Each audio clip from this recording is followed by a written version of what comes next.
Back now with much more of my interview with Bill Maher. We recorded at CBS Television City in Los Angeles, where he does his HBO show Real Time. The program is now in its 15th season. You've spent a lot of time talking about what the Democrats should do. Yeah. So where do you, when you look at this issue of should they move more left, should they move more right, what's the answer? I think that's not the question. There is, of course, there always going to be in a big party a difference between the center left and the far left. It's more how you fight the battle. They're just not good at politics. The Russia story is a great example. How can they not make that stick? I mean, these people were colluding with the country who, for my whole life, was the enemy. Even after communism fell, we found out, oh, okay, there were things that were deeper than communism that separated us. And Vladimir Putin certainly has ties back to those days, and he is not our friend. For Donald Trump this week to be thanking him for kicking out 750 Americans, these are State Department people doing valuable work. Some of them were spies, and we should have spies there. Now we have nobody there to keep an eye on what Putin's doing.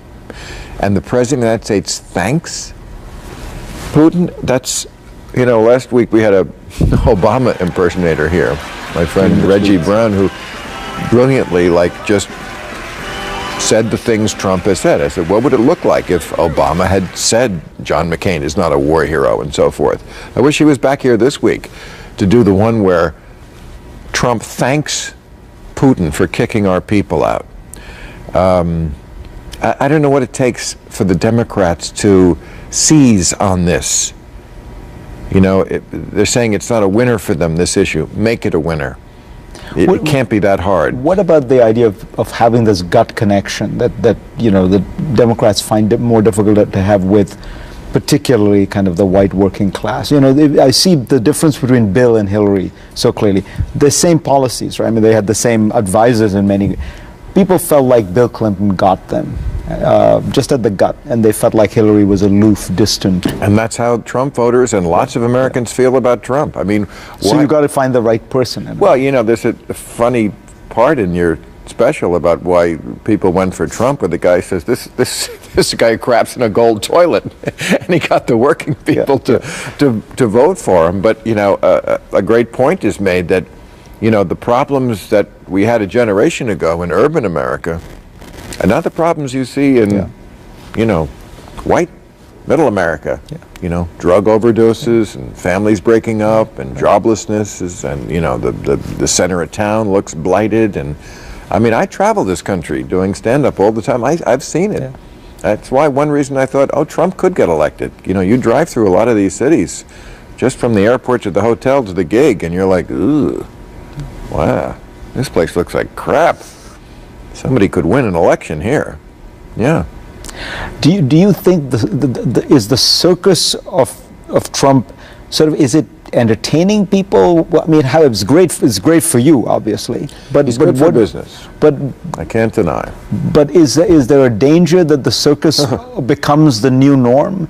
Well, there's definitely a danger. I mean, I have gone through some very dark moments right before the election, right after it, because, look, he's besieged now by the Russia investigation, and he can't get his legislation through Congress and so forth, but it's only 6 months in.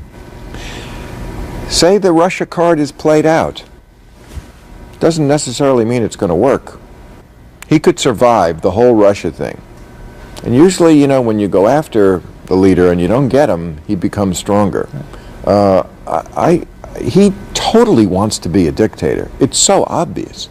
The people he admires in the world, Putin, even Kim Jong-un, he said, is a smart cookie.